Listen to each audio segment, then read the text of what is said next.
Excuse me ma'am, आपको कहीं जाना है? मैं आपके लिए दूसरी टैक्सी मंगवा देता हूँ, ये किसी और गेस्ट के लिए है। नहीं, मेरा जाना बहुत अर्जेंट है, अंदर किसी का खून हुआ। क्या खून? मैम सुनिए ma'am, excuse me ma'am, ma'am. Excuse me, तुमने मेरी वाइफ को देखा नहीं? सर एक मैडम अभी यहाँ आई थी, वो टैक्सी लेके अभी यहाँ से निकल गई है। कहाँ चली गई?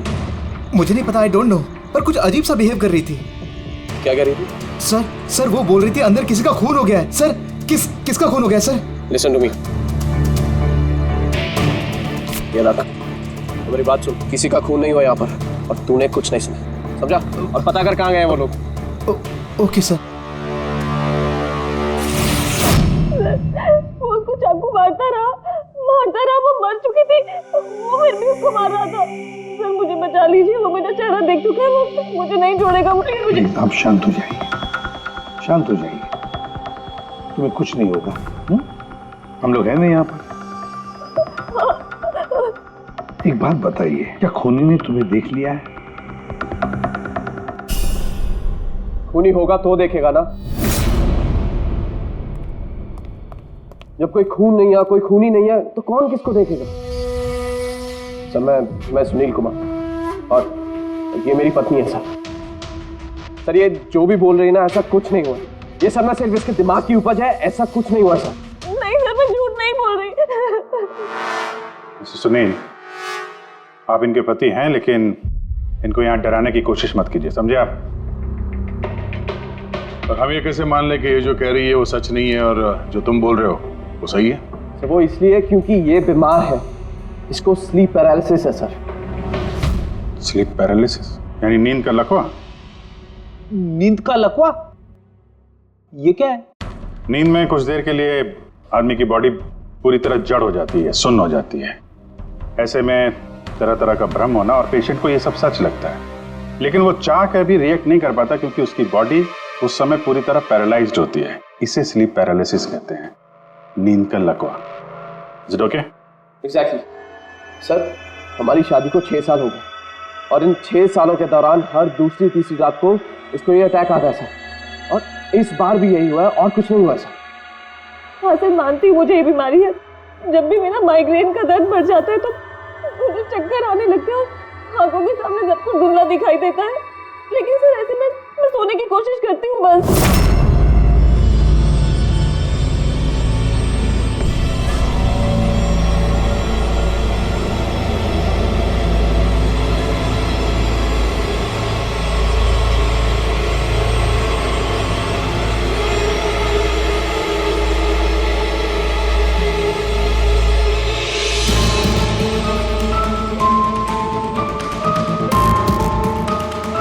बड़ी मुश्किल से जैसे तैसे नींद आती है, और 2-3 घंटों के बाद अचानक से मेरी आंख खुल जाती है, मगर शरीर बिल्कुल स्थिर हो जाता है।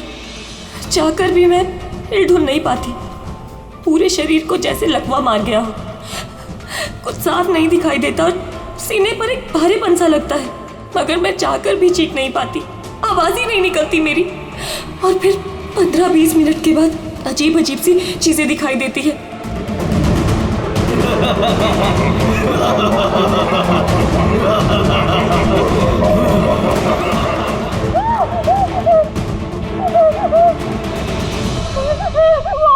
वो मुझे मार देगा, वो आ गया।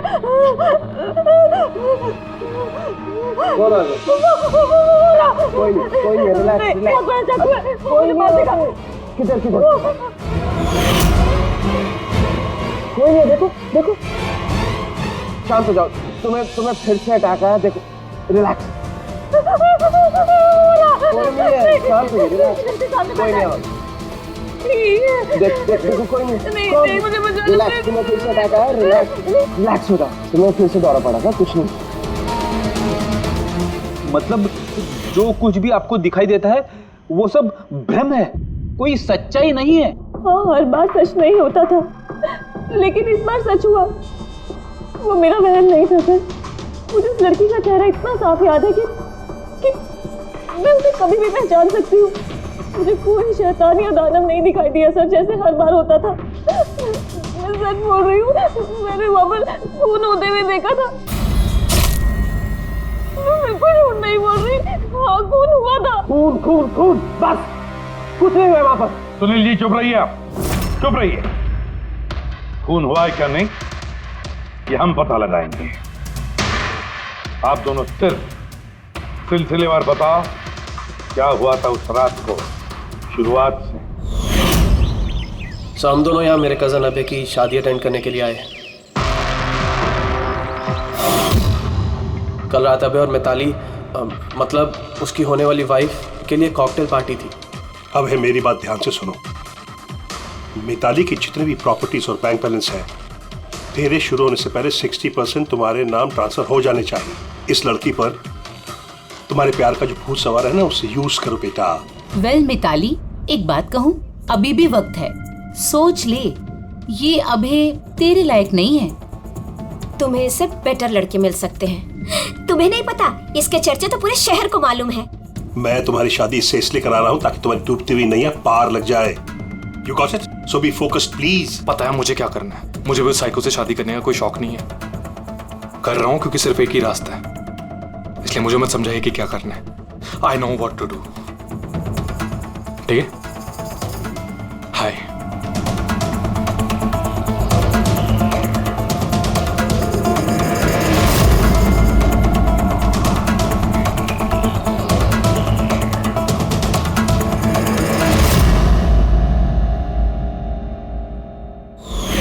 फिर पार्टी के शोरगुल में मेरा माइग्रेन का दर्द इतना बढ़ गया कि मुझसे वहां रुका ही नहीं गया।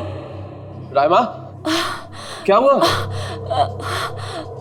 क्या हुआ? वो माइग्रेन शुरू हो गया। मेरी तबीयत बहुत खराब हो रही है। मैं थोड़ी देर रूम में जाके रेस्ट करती हूँ।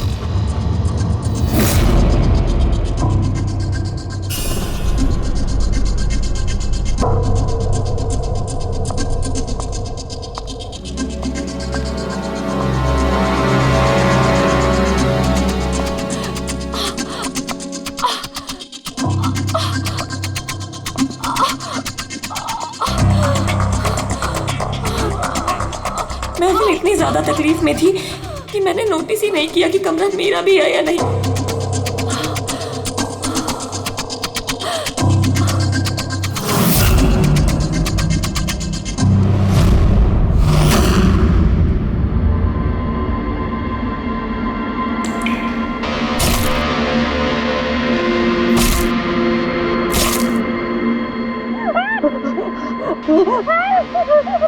कोई 45 मिनट के बाद जब मेरा दौरा शांत हुआ तो मैं उठी। मैंने अपने इधर उधर देखा तो वहाँ पर कोई खून ही नहीं था, ना ही कोई लाश थी, ना ही कोई खून के धब्बे थे।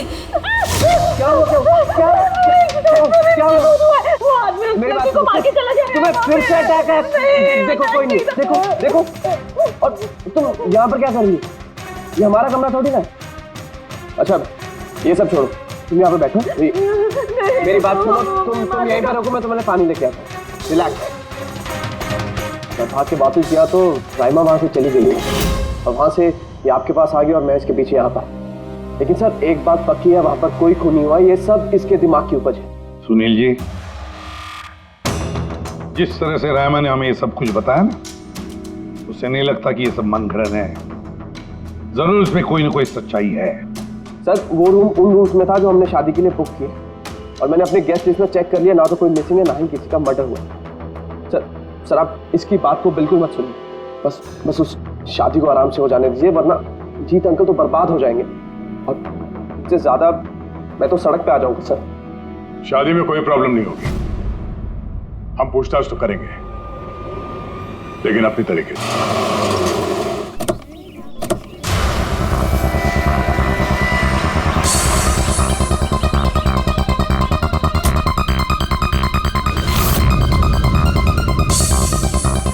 Welcome sir. Welcome ma'am. ये रिसेप्शन डेस्क किस तरफ है? आप सीधा जाइए, then take a right turn. Thank you so much. जी हाँ, वो बिजनेस ट्रिप पे आया हूँ। ओके सर, यहाँ साइन कीजिए सर। बस थोड़ा रूम का व्यू अच्छा होना चाहिए। Sure sir, enjoy your day. Thank you. Welcome sir, welcome ma'am, how can I help you? हाँ वो वो हम लोग अभय के वेडिंग के लिए आए थे, तो चेक इन करना था रूम में। ओके सर, आप अपनी डिटेल्स दे दीजिए, मैं आपको रूम की की देती हूँ। Oh sure.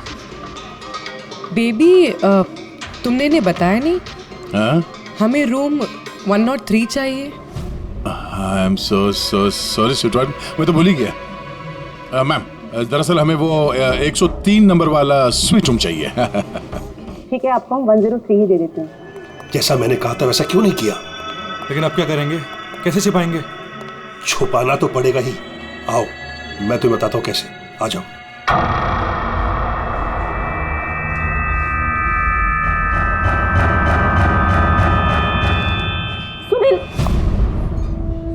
सब कुछ इसी के कारण हुआ। किसी को पता चल गया ना तो पता नहीं क्या होगा। कहाँ थे तुम? चलो मुझे कुछ बात करनी है, आओ।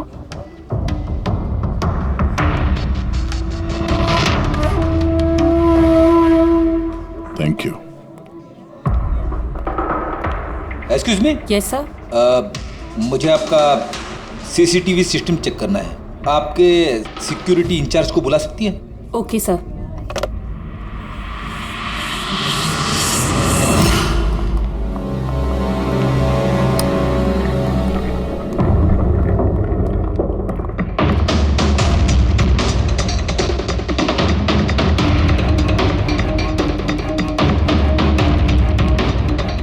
ठीक है, थैंक यू।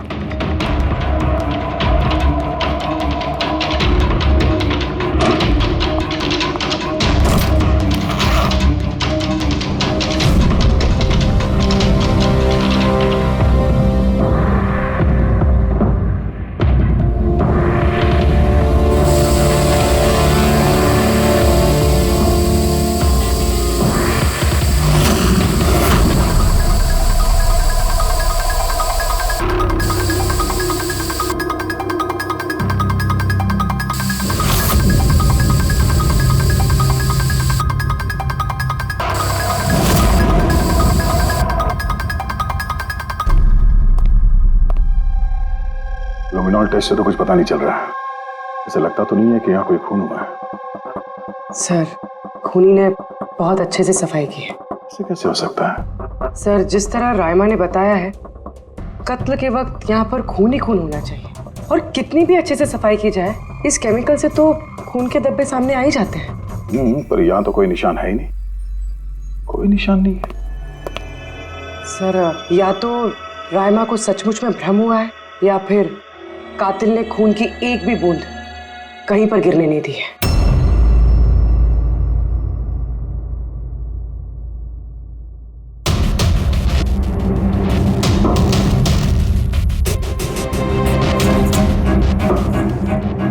मुझे लगता है तुम सही कह रही थी। कातिल ने खून की एक भी बूंद गिरने नहीं दी। ये देखो, खून की एक भी बूंद जमीन पे या दीवार पे कहीं भी नहीं गिरी है, क्योंकि कातिल ने पूरे कमरे को प्लास्टिक के शीट से कवर कर दिया था। सर मतलब रायमा ये सब कुछ प्लास्टिक के उस तरफ से देख रही थी, इसलिए उसे सब कुछ धुंधला धुंधला नजर आ रहा था। हाँ, ये प्लास्टिक शीट्स जहाँ पे जुड़ते हैं शायद एक गैप रह गया होगा, और उसी गैप में से इस लड़की की शक्ल दिख गई होगी उसे। न लाश मिली है, न फिंगरप्रिंट्स, और ना ही कोई खून। लगता है इस केस में हमें फॉरेंसिक से कोई मदद मिलने वाली नहीं है। ये पता लगाना आसान नहीं है कि खून किसका हुआ है, किया किसने, और वो लाश गई तो गई कहाँ? अरे नहीं, वो प्रॉब्लम तो दूर हो गई। एक्चुअली अपना सॉफ्टवेयर करप्ट हो गया था, इसलिए जितनी भी रिकॉर्डिंग हुई थी सब डिलीट हो गई। परसों में जो रिकॉर्ड किया गया था, परसों से लेकर आज तक का जो रिकॉर्ड है सारे डिलीट है। डिलीट हो गया। पिछले 24 घंटे का सारा फुटेज उड़ गया है। खून होने का टाइम रायमा जी ने जो बोला, तब से लेके 24 घंटे तक होटल के अंदर क्या क्या हुआ इसका कुछ पता नहीं है। कमाल है, पहले कमरे को प्लास्टिक से ढक दिया, अब ये सीसीटीवी फुटेज। बहुत शातिर अपराधी है। एक मिनट, तुमने कहा होटल के अंदर का कुछ पता नहीं, और बाहर का? होटल के बाहर सीसीटीवी फुटेज होगा ना? है ना sir, main gate, garden, parking lawn और होटल के पीछे।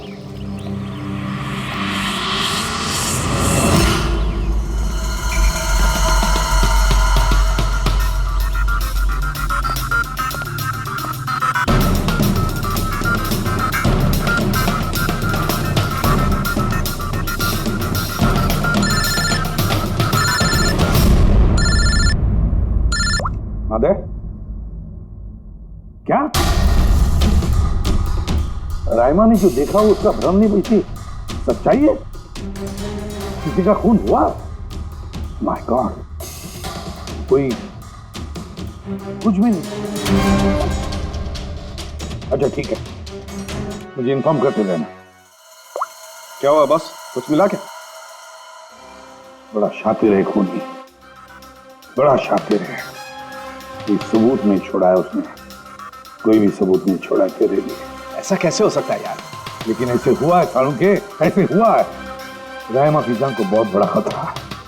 क्या बोल रहे हो, कुछ समझाओ भी। यार हमारे लोगों को वहां पर कोई पुख्ता सबूत नहीं मिला, लेकिन सारी बातें ऐसे दिखाती है कि वहां पर किसी का खून हुआ है। और देख, एक बात याद रख, रायमा चश्मदीद गवाह है, उसने खून होते हुए देखा है और खूनी आसपास ही है, तो रायमा की जान को जरूर खतरा है। और उसका फुटेज? सर वो भी उड़ गया। नहीं, वो उड़ा नहीं है, वो सही सलामत है। अंदर और बाहर के सीसीटीवी कैमरे का केबल कनेक्शन अलग अलग है, इसीलिए वो बच गया। बच गया मतलब फुटेज मिल सकता है? हाँ बिल्कुल, मेरे पास है ना। ये रहा बाहर के कैमरे का फुटेज।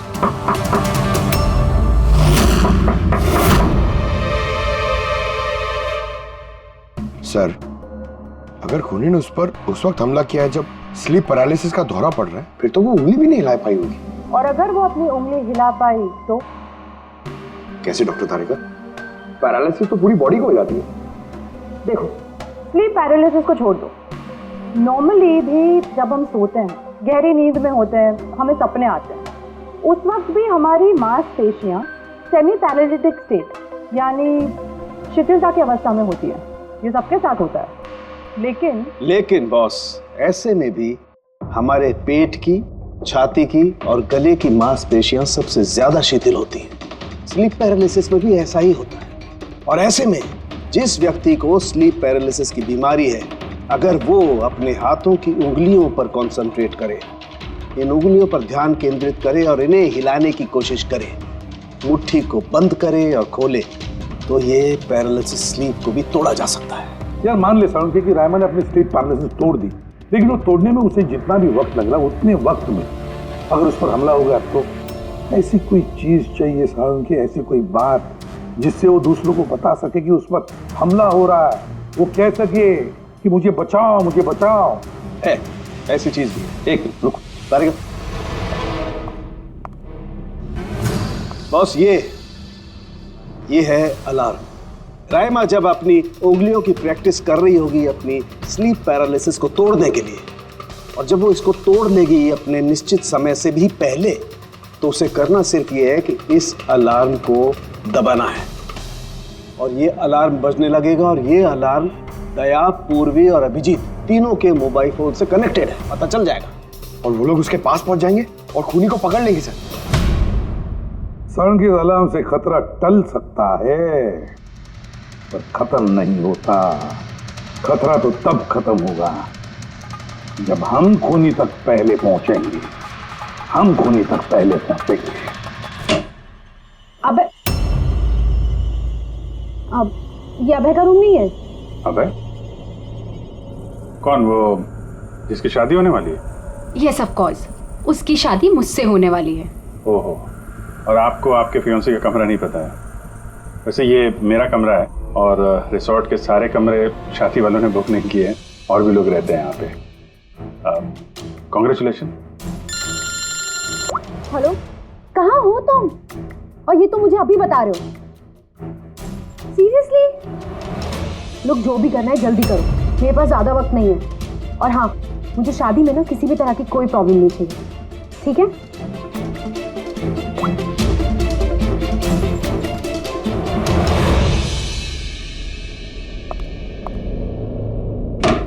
मिताली, जिसकी शादी होने वाली है, वैसे ये वाकई अभय का कमरा इसको मालूम नहीं होगा क्या? कहीं इसको हम पे शक तो नहीं हो गया? वो तो पता नहीं, लेकिन खूनी को भनक नहीं लगनी चाहिए, क्योंकि अगर ऐसा हुआ तो रायमा की जान को खतरा हो सकता है। रायमा ने कहा था कि खून 12 से 12:30 के बीच में हुआ है। उसके बाद कातिल ने लाश को ठिकाने लगाने की कोशिश की होगी, लेकिन रिसोर्ट में इतनी भीड़ और चहल पहल है कि वो लाश को कहीं छुपाना मेरे हिसाब से नामुमकिन है। मतलब लाश को बाहर ले गए हैं लोग। लेकिन सर, रात को रिसोर्ट से बाहर तो कोई गया नहीं। कहीं ये लाश रिसोर्ट के अंदर ही तो नहीं? नहीं, अगर लाश यहाँ होती तो अब तक बदबू आना शुरू हो जाती। करेक्ट। मैंने किचन का फ्रीजर चेक किया है, वहाँ भी कुछ नहीं है। वही एक जगह जहाँ पे लाश छुपाई जा सकती थी। वैसे भी यहाँ शादियों की पार्टी और लेट नाइट पार्टी की वजह से ऐसी जगह पे हमेशा कम से कम 30 लोग तो होते ही हैं। खूनी लाश को वहाँ पे छुपाने की गलती नहीं करेगा। सर, कहीं खूनी ने 2 तारीख को लाश के साथ चेकआउट तो नहीं कर लिया? मिस्टर पारितोष, आपके कहने पे मैं ऑलरेडी 3 बार रिकॉर्ड्स चेक कर चुकी हूँ। कोई मिसलीला थी ही नहीं। आपको जरूर कोई गलतफहमी हुई है, वो जरूर कहीं और रुकी होंगी। अब प्लीज कहीं और जाकर चेक कीजिए। मैडम, मैं चेक कर सकता होता तो मैं आपसे रिक्वेस्ट क्यों करता? लीना मेरी दोस्त है और उसका नंबर खो गया मुझसे, मैं क्या करूँ?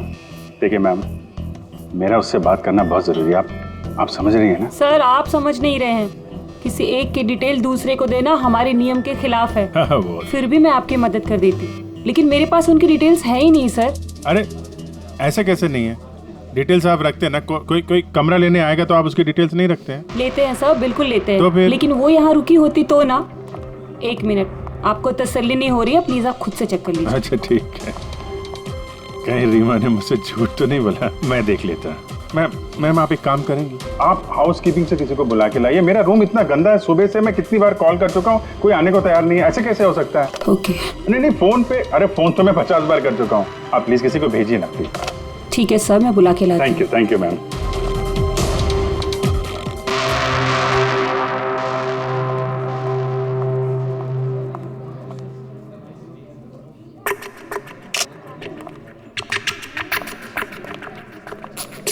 आज जितने लोगों ने चेकआउट किया है उनमें से 4 लोग ऐसे हैं जो आए थे तो शादी अटेंड करने, लेकिन बिना शादी अटेंड किए ही चले गए। शादी बिना अटेंड किए ही चले गए? बड़ी अजीब बात है। ये मिस्टर वलेना, मिस्टर दक्ष, मिसेस मोटवानी और मिस सूजी। सर, मैं इन 4 के बारे में सब कुछ पता करती हूँ। अपूर्वी, रायमा को होटल के बाहर का सीसीटीवी फुटेज दिखाना, मेन गेट का, जहाँ से लोग आते जाते हैं। उसने कहा था ना हमसे कि वो उस लड़की को पहचान लेगी। सर,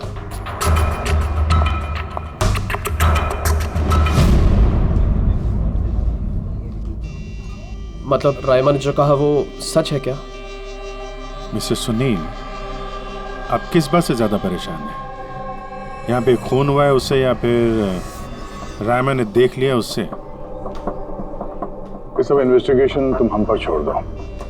शादी का मजा लो। हाँ? क्या कब बदल जाए यहाँ पे कोई कुछ कह नहीं सकता है।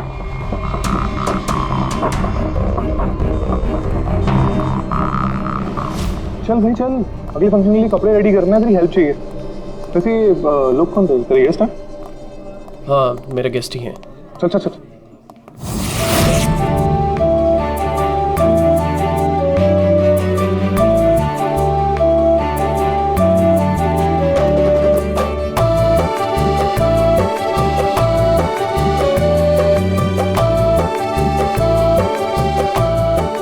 तेरा तो गेम ओवर हो गया भाई। जो तूने गर्लफ्रेंड्स की लाइन लगा रखी थी उसका क्या? अगर मिताली ने सुन लिया ना तो गेम सच में ओवर हो जाएगा। पर भाई मुझे एक बात बता, तू एक लड़की के साथ सारी जिंदगी कैसे बिताएगा? इसके सारे लफड़े हैं ना साइड में चालू हैं। पूछ इससे, कॉकटेल पार्टी में अचानक से कहाँ गायब हो गया था? अबे कहीं गायब नहीं हुआ, मिताली के सामने उठक बैठक लगा रहा होगा। मैं डरता वरता नहीं हूँ उससे। You guys just wait and watch. Drink खत्म कर अपनी।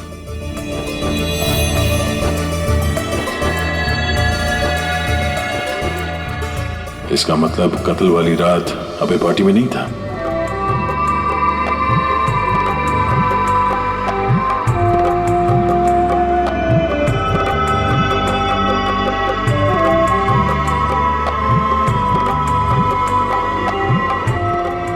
ऐसा क्या कहना चाहता था ये जो रंजित छुपाने की कोशिश कर रहा है? सर, मैडम अभी ठीक है ना? और उस दिन जो मर्डर के बारे में बोल रही थी वो गलतफहमी अभी दूर हो चुकी है ना मैम की?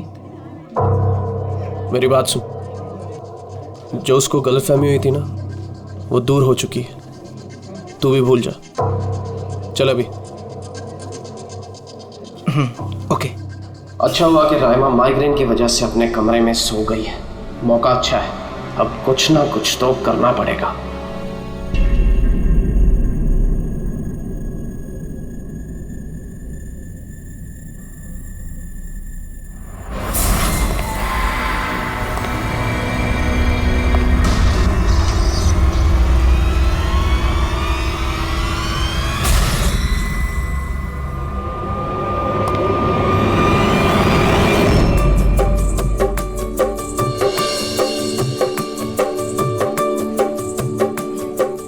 अरे वाह, कितनी अच्छी मेहंदी लगाई है तुमने, दिखाओ। बहुत अच्छी लग रही है। Thank you. All thanks to Alia. Mitali, sweetheart, मुझे तुमसे कुछ बात करनी है। Excuse me. एक सेकेंड। मिताली और अभय की जोड़ी कितनी अच्छी है ना। Perfect couple. Perfect couple. हाँ, अभय दिल पे आशिक है और ये सन की साइको। बिल्कुल एक दूजे के लिए ही बने हैं।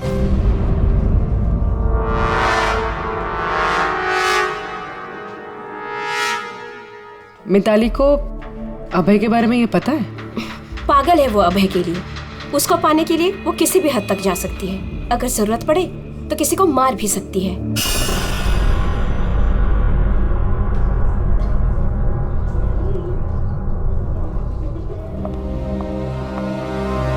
हो गई बात?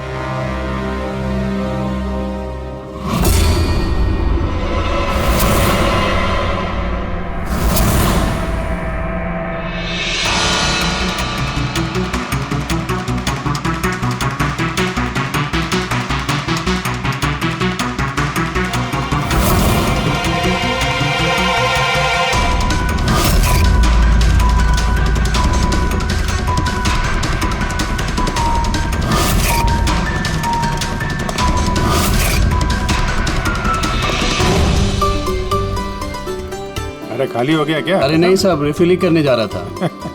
अरे यार, ये दूल्हा जो है ये तो बड़ा बहक रहा है। क्या मिस्टर नितिन और वो रंजीत रोकते नहीं है क्या? सुना है कॉकटेल पार्टी में भी बहुत हंगामा किया। उस दिन तो हादी हो गई थी सर। अच्छा, उस दिन भी नहीं रोका इसको? नहीं साहब, कोई बोलने वाला था ही नहीं। रंजीत साहब तो खुद ही 11 बजे के बाद आते पार्टी में, और उनके बेटे अपनी बीवी को तलाश कर रहे थे। बाहर जा रहे थे, अंदर आ रहे थे, कोई बोलने वाला था ही नहीं साहब। अच्छा, मतलब खाली दुल्हन थी पार्टी में? सर वो तो दूल्हे के पीछे पीछे घूम रही थी। सर, इस रिसोर्ट में कई शादियां हुई हैं, लेकिन ऐसी शादी कभी नहीं देखी। हाँ साहब। अरे यार, तुम खाने को लाना यार। अभी लाया साहब।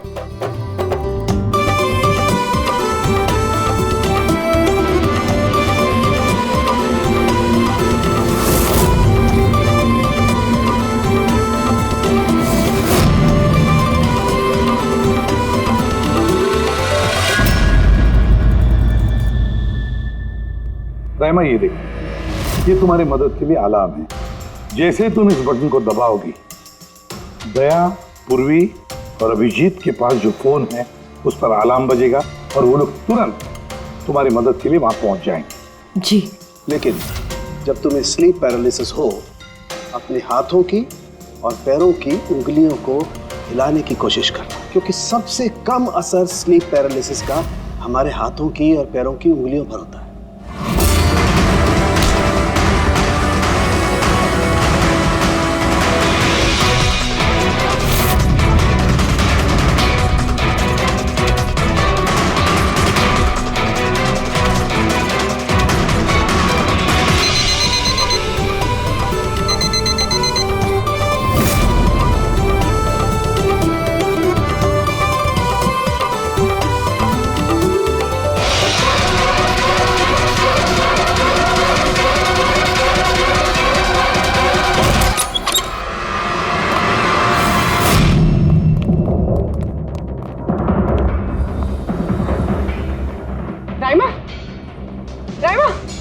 सर बेहोश है।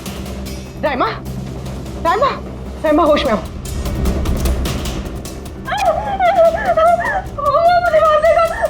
मुझे बचा लीजिए प्लीज, मुझे बचा लीजिए।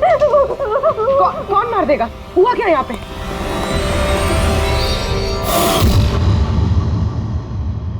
क्यों मिस्टर सुनील, क्या कहना है आप? अब तुम्हें इसकी बात पे विश्वास हो रहा है या अभी तुम्हें अपनी ताऊ जी की रेपुटेशन की फिक्र है? अब मैं क्या ही बोलूं सर, सलिया कि ये जिंदा है। अच्छा, वैसे आप यहाँ आए कैसे? पार्टी तो नीचे चल रही थी, हाँ? और यहाँ पे क्या हुआ किसी ने नहीं सुना, तो फिर आप हमारे साथ साथ यहाँ कैसे आ गए? आप मुझ पे शक कर रहे हैं? मैं अपनी पत्नी को मारने की कोशिश क्यों करूंगा? शक तो हम सब पे करते हैं। फिलहाल अभी आप बाहर जाइए, हमें रायमा से कुछ जरूरी बात करनी है, प्लीज।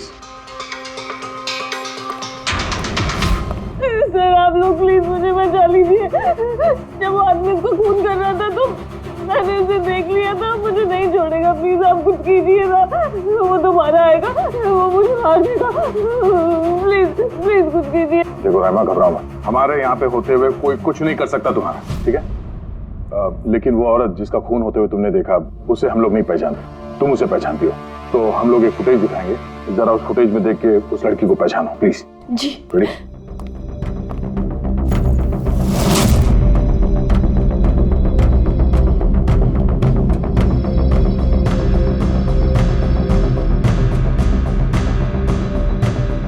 सर यही लड़की थी, वो इसी का खून हुआ था, पक्का ये वही लड़की थी।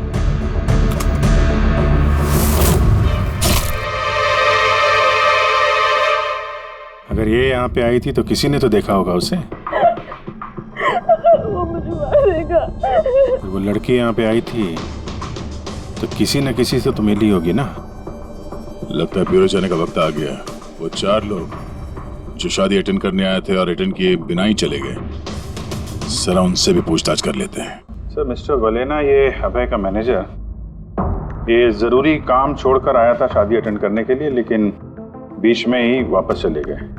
एक तो इन्हें रिसोर्ट की कार ने एयरपोर्ट छोड़ा, दूसरा इनके पास एक छोटा सूटकेस था जिसमें 5.5 फीट की लाश तो नहीं आ सकती थी। दूसरा सर, ये मिसेस मोटवानी और ये मिस सूजी मिताली की लीगल टीम से हैं सर। इन्हें भी किसी ज़रूरी काम से शादी के बीच में जाना पड़ा। ये भी रिसोर्ट की कार में ही गई हैं। एक सूटकेस था और बाकी इनका अपना अपना बैग। और इसमें भी 5 फीट से इंच की लाश तो नहीं आ सकती। और ये लोग वापस शादी अटेंड करने आ भी रहे हैं सर। ये चौथे का दिखाना जरा। ये है दक्ष, ये सुनील का PR मैनेजर है सर। 1 जून को आया था, 2 जून को गया अपनी कार से। 1 मिनट पंकज, जरा इस मिस्टर दक्ष का शादी में आने वाला फुटेज दिखा।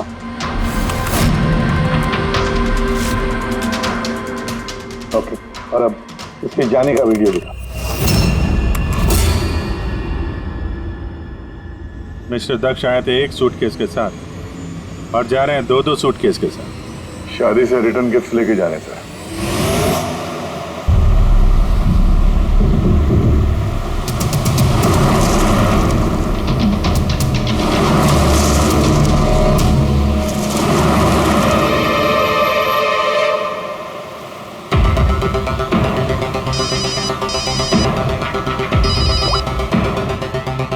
हेलो, अभय के शादी से जो सूटकेस लाया था वो कहाँ छुपाया है?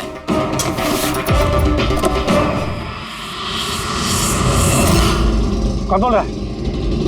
और क्या बोल रहे हो तुम? कौन से सूटकेस?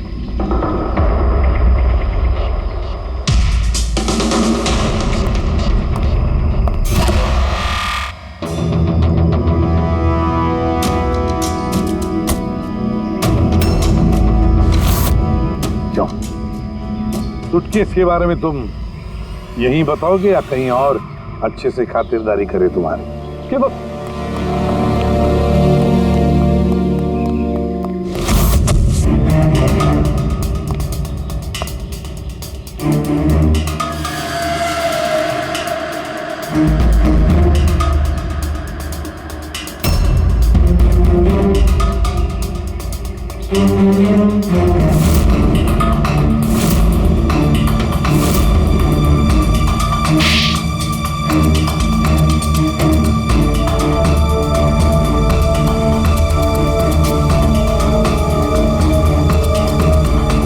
क्या याद आया?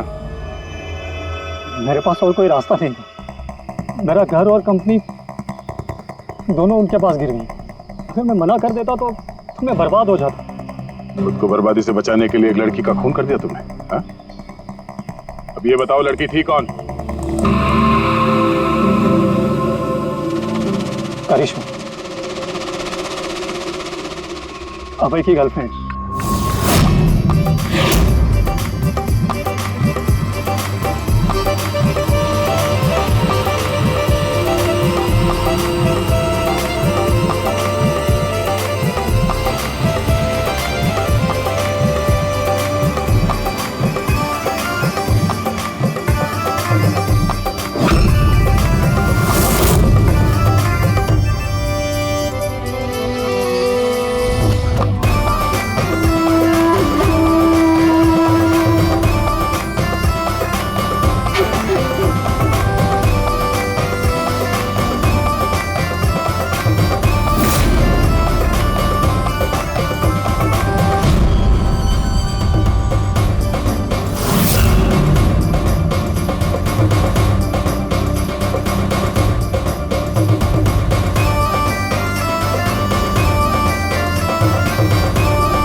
शादी मुबारक हो मिस्टर अभय।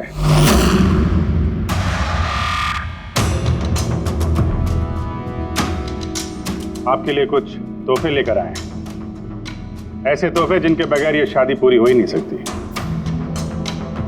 आपकी दोस्त करिश्मा ने आपके लिए कुछ तोहफे भेजे हैं।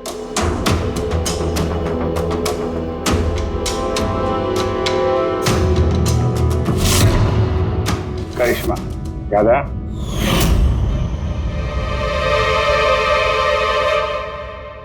तोहफे देखना चाहेंगे?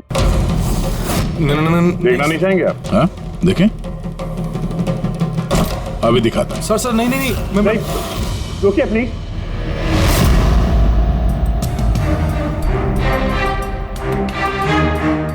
क्या हुआ मिस्टर रंजीत? प्लीज प्लीज ये सूटकेस मत खोलिए। क्यों? क्यों नहीं खोली? हैं? क्योंकि तुम्हें डर है कि इस सूटकेस के अंदर करिश्मा की लाश ना निकले।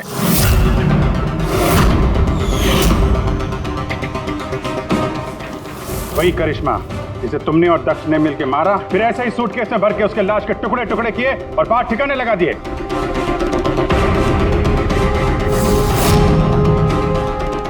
डैडी, ये क्या बोल रहे हैं? ये सच है क्या? हाँ बेटा, ये सच है। मैं क्या करता? मुझे ये शादी किसी भी कीमत पर करानी थी, क्योंकि अगर ये शादी नहीं होती तो हम लोग सड़क पर आ जाते, बर्बाद हो जाते। देख करिश्मा, ये शादी को तोड़ने में तुली हुई थी। अपना मुंह बंद करने के लिए उसने मुझसे 5 करोड़ रुपए मांगे। सच में अगर मेरे पास होते तो मैं दे भी देती, लेकिन नहीं थे मेरे पास। फिर उस दिन वो अचानक ही हाथ धमकी, मुझे कुछ नहीं सूझा और मैंने किसी बहाने से उसे रात तक रुकने को कहा। फिर मैंने ये सब प्लान बनाया। फिर मैंने दक्ष को इस प्लान में शामिल किया, क्योंकि मुझे पता था कि दक्ष मुझे ना नहीं कर सकता। वो इंच इंच मेरे कर्जे में डूबा हुआ है।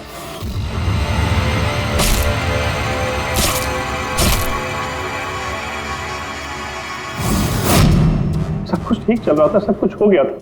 फिर पता नहीं अचानक ये कहां से आ गई। इसने आकर अचानक सब कुछ देख लिया। मैंने तो इसे भी मारने की कोशिश की थी, लेकिन आप लोगों की टीम ने इसे बचा लिया।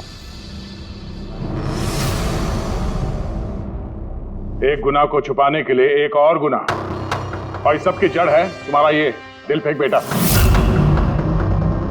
सही समय पर रोक लिया होता तो ये नौबत नहीं आती, और तुम्हारे शादी का असली तोहफा तो तुम्हें अब मिलेगा।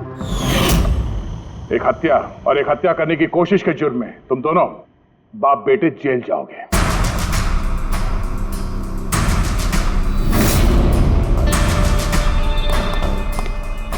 Thank you.